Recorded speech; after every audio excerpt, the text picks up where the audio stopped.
What up, YouTube and beyond? Caston betting on here. You know, your favorite.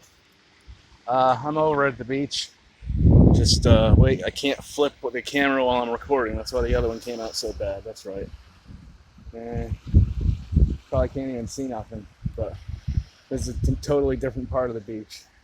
Anyway, one thing I wanted to talk about, well, it's not so fresh on my mind. The local radio show I listen to on the classic rock station, PLR 99.1 and 95.9 The Fox, they actually did a funny bit this week because they had a creepo, quote unquote, call up and he wanted to buy a pair of the lady co-host's socks. And I'm sure he listens to the show, so he knows that she's a taken woman. She's engaged to be married next year. But anyway, what triggered this for me was the Facebook stuff that I saw. And this is another reason I don't go on Facebook. And that's why I call it Fakebook. Because all these people, women and men, it's not gender specific. Stupidity rarely is. But, they'd say stuff like, oh, what a creep, and oh, what a sicko. And one lady was like, oh, I could never sell a pair of my socks because I would not be able to stop thinking about what's happening to them after. Bullshit. I call bullshit, and I'll call bullshit all day against anybody. If somebody's going to pay you $300 for a pair of used socks, you'd make that your side hustle. You'd be hopping on websites, and yes, they're out there. You would do it. And to say that you wouldn't just because that's the socially acceptable answer, bullshit. Because you know damn well the next time you're out drinking with your friends or hanging out with anybody that you feel you can be honest with, guess what you're going to say? Hey, did you hear about that shit on the radio? Man, if only I could do that. Problem is, nobody wants to buy your scummy socks. That's what you're jealous about, and that's why you hop on social media and talk your crap. That's right. Shit, somebody wants to buy my socks, I'll sell them to you for a fucking nickel. I mean, it was a funny bit. The dude calls up, he's like, oh, I'd buy a pair of Ashley socks for $100. And then when they get him on the air, he actually matched his donation, or he matched his offer with a donation. And then they got into the nitty gritty of it. And he basically jacked up his offer. He was like, well, if you're going to wear them for me and then send them, then I'll pay you $25 per day. And the host had to put a cap on it. He was like, whoa, I got to, I share a studio with this girl. I can't be smelling her feet all day. And so, yeah, I think they capped it at a week.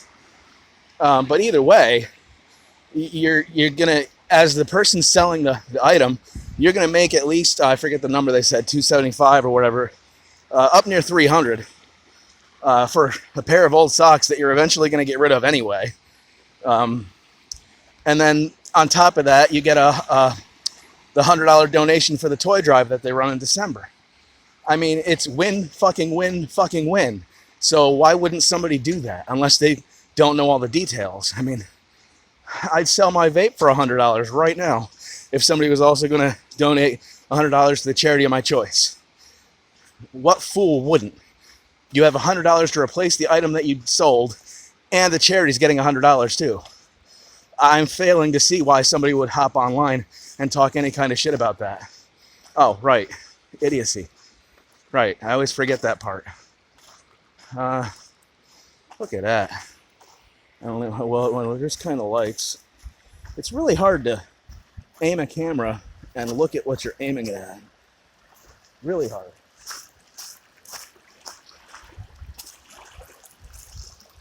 If only I had a kayak. Yeah, pretty cool. Some rocks there. Yeah, I mean, I've been meaning to record this rant for a couple days now, so I've been tossing it over in my head.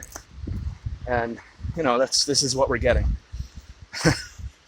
One shot dumbass, no editing, no nothing. Just how we do. Oh, and speaking of dumbasses, that Kanye video I put up got some real dumb responses in the comments.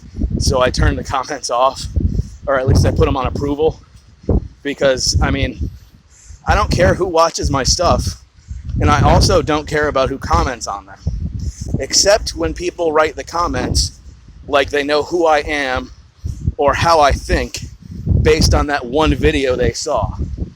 That is, I drew the line there. You know, I even blocked 1 or 2 people because they kept going. It's like, yo, this is not, I mean, it's a free country, it's a free internet, but it's not a free channel. If I don't want to see the shit you're typing, I'm going to block you. That's the glory of being a creator on YouTube. BoobTube, whatever you want to call it. That's just how it is. I mean, I don't deal with trolls. I don't. And if you're going to come on my channel and troll in the comments or, you know, say anything I don't like really, then I have the freedom to block you. It's no big deal to you. You're not going to come back and provide anything worthwhile. That's why you're a troll. And you're easy to spot. And yes, I'm smoking a flashlight. Morons. It's called a battery charger. And since it's disposable, when the flashlight is getting dim or is off, guess what that means? Idiots. We're only at 6 minutes too. I was planning on 10 for this. So what else can I cover? Can I cover another lap in that? I think I can. Oh, just retarded. And I've been on the internet for so long, you'd think I'd be used to the retardedness, but guess not. Shit was better when it was just local BBSs. You knew who you were talking to, for the most part. And if you didn't, you could meet them somewhere, like a mall or something. I mean, online dating back then was phenomenal. It wasn't just people trying to scam people for money. You know, I met a couple friends that way. I met a couple of relationships that way. Not nowadays. Nope, the internet kind of ruined all that. I mean, not right away, but eventually. Because the idiots and the assholes and the thieves figure out how they can use the technology for their own gain, their own benefit. And that ruins it for everybody. And then they start taking advantage of old people and young people and anybody else that they don't think knows any better. I mean, they'll target anybody. They don't care. The more clueless, the weaker you seem, the better a target you are. So, you know, that's how they operate. Scammers. Kill them all. Oh, geez, that was only 1.5 minutes. All right, I guess I'll cut this here at 8 minutes or whatever, because I'm just going to sit here and watch the waves for a bit. Take care, everybody.